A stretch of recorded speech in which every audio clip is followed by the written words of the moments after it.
Starting in 2011, credit card companies and merchant banks will be required to verify the taxpayer's ID number for businesses they provide services for. If the bank cannot confirm the TIN, it is required to withhold 28% of the gross credit card transactions. If there is a mistake, this could have major consequences for honest small businesses. How will the IRS ensure that small firms are not harmed by paperwork? Yeah, this Errors. I'm sorry. Yeah. Yeah.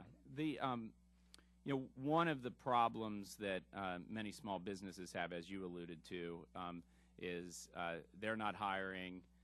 Accountants keep their books every day. They have record-keeping issues. They have cash issues, et cetera. And our hope is actually that this regulation will help people with getting a simple statement from their credit card company about their gross receipts, which will help reduce the paperwork and let them file their taxes. I've been very clear from the outset that we think this piece of legislation that Congress passed is an important piece of legislation because information reporting helps us do our job and it helps simplify the job of small businesses. But we've been doing a lot of outreach both to the small business community and to the credit card community to make sure there's smooth implementation. And if we see issues like people having hard times getting with TINs, we won't hesitate to jump on it and help people sort through any issues. Okay. Recent reports indicate that the average tax reform is up nearly 10% over last year, and that the IRS has already sent out $6 billion more in refunds than last year. Would you attribute the increase in reforms to provision contained in the Recovery Act, like the home buyer tax credit, increased sections 179 expensing, energy efficiency tax credits, and other refundable credits and deductions? Yeah, I mean, I think it's certainly a factor. I mean, there were major tax cuts and tax credits. A lot of those tax credits are now coming out in people's refunds. I mean, just the fact that you get an $8,000 tax credit for buying a house, that obviously there's a number of people who bought houses, and that's increased the average refund. As of mid-March, the IRS has sent out a record $175 billion in refunds, and the average tax refund was over $3,000. However, at that time, nearly half of all taxpayers had not filed their returns. Do you have any update data on the amount of refunds the IRS has sent out, or if the average refund has changed? Yeah, the average refund stayed around $3,000. About 90 million returns were filed as of Friday last week, which was our last count.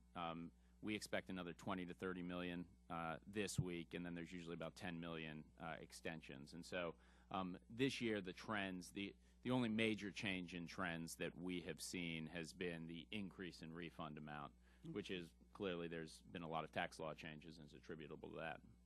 So let's talk about the increase in business audits that I mentioned in my opening statement. A recent study determined that audit hours of small businesses have increased by 34%, while large corporate audits has decreased by 33% between 2005 and 2009. Small firms are worried that small business audits will rise because the audits are easier and quicker to complete. Can you discuss why small business audits continue to rise? And will the IRS focus their enforcement efforts for closing the tax gap on large corporations rather than small businesses? Yeah, there was a study released on Monday that I've got serious concerns about the way that it characterized our numbers. We're a pretty transparent organization. We have data books and reams of data. That study actually took a very specific number, which was audit hours of closed cases. And so if you look, they used 2005 as an example, which was an anomaly year because my predecessor had a campaign to close a number of cases and get all of the cases current that year. And they added up multiple years of audits for closed cases that year, which I think is a skewed statistic. And then they did the same thing with the small businesses. Let me give you the numbers that I think are the most relevant to see where our audit resources are spent. Didn't the study also show that 3 out of 4 large corporations are not being audited by the IRS? Well, let me give you the broad audit numbers. That these are the numbers. These are our published numbers, and the ones, rather than commenting on theirs. Our audit rate overall for individuals is 1%. And for business too, and large corporations? No, so for people who make more than $1 million, just I'm going to give you 4 numbers, it's 6.5%. For businesses which are defined as large, over 10 million in assets, it's 14.5%. For businesses under 10 million in assets, it's less than 1%. And so the small business in this community, the small businesses in this country have a smaller chance of being audited than an average individual, and a 1 in 14 chance of being audited as compared to a large business. And then as you go up the scale for large businesses, if you're what you think of as a multinational, they're under continuous audit. Anyone with more than $20 billion of assets, there's a 100% chance of being audited. If you got $5 billion or more of assets, there's a 50% chance of being audited. And so I feel very comfortable that we have been, for the last 5 years, increasing our resources because there had been a dramatic decline in compliance resources for a 10-year period that we're in the process of reversing. But I, by no means, think we're disproportionately focused on small business. If anything, they're the lowest number.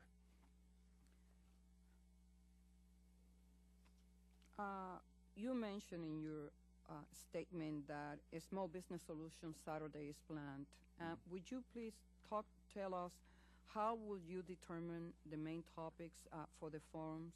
Yeah. So what will be the focus?